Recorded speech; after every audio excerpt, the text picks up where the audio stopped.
तो बसतो, तो फसतो, तरी गालातच हसतो. 1.5, 5, 7, 11 सांगाल तेवढे दिवस बसतो. तो बसतो, तो फसतो, तरी गालातच हसतो.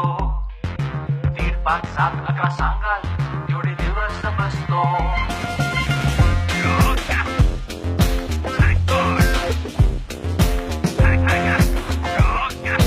थँक गॉड बाप्पा आपल्यासारखा नसतो. आपल्यासारखा असता तर काय म्हणाला असता? नैवेद्य दाखवल्यावर आजकाल 21 मोदकाने काय होतं साहेब असं म्हणाला असता. नवस पूर्ण न झालेल्या भक्ताला तुम्ही नवसचलांमध्ये नव्हता ना मॅडम असं म्हणाला असता. अंधेरीवरून आलेल्या भक्ताला लालबागचा बाप्पा हे अंधेरीचा मॅटर आहे, अंधेरीच्या बाप्पाला कॉन्टॅक्ट करा असं म्हणाला असता. नाही, त्याचा आशीर्वाद सगळ्यांवर सारखाच परसतो. थँक गॉड बाप्पा आपल्यासारखा नसतो.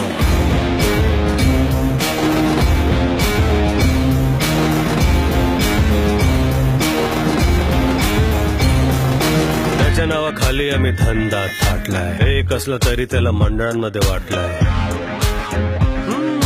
गणपतीच्या सणाला परवा एक जण म्हणाला, या वर्षी देवा तेवढा एक काम करून दे, त्या फेमस गणपतीचा तेवढा दर्शन करून दे. भक्ताच्या या डिमांडला तो गालातच हसतो. थँक गॉड बाप्पा आपल्यासारखा नसतो.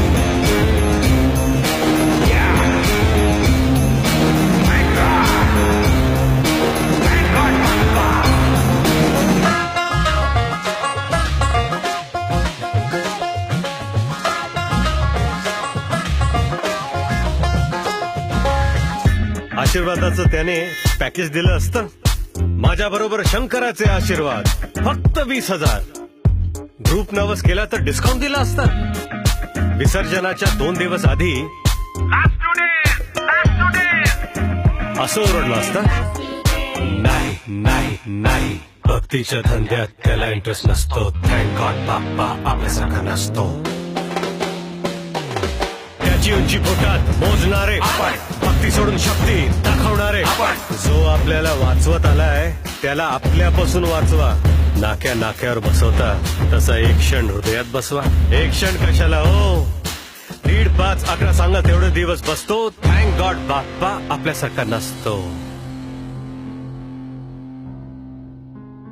विसर्जनाच्या दुसऱ्या दिवशी काय नजारा असतो. 1.5 कोटी डोकीच्या पायावर टेकली तो पाय कुठेतरी असतो. तेवढेच आशीर्वाद देणारा हात कुठेतरी असतो. एवढ्या लोकांना एकत्र आणणारा बाप्पा स्वतः मात्र चौपाटीवर विखुरलेला असतो.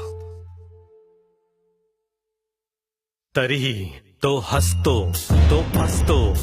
पुढच्या वर्षी आनंदाने आपल्या घरी बसतो. त्याचा आशीर्वाद पुन्हा आपल्यावर बरसतो. थँक गॉड बाप्पा, थँक गॉड बाप्पा, थँक गॉड बाप्पा आपल्यासारखा नसतो. तो फसतो तरी कालातच असतो. तुमच्या आनंदातच त्याला इंटरेस्ट असतो. 1.5, 11 सांगाल तेवढे दिवस बसतो.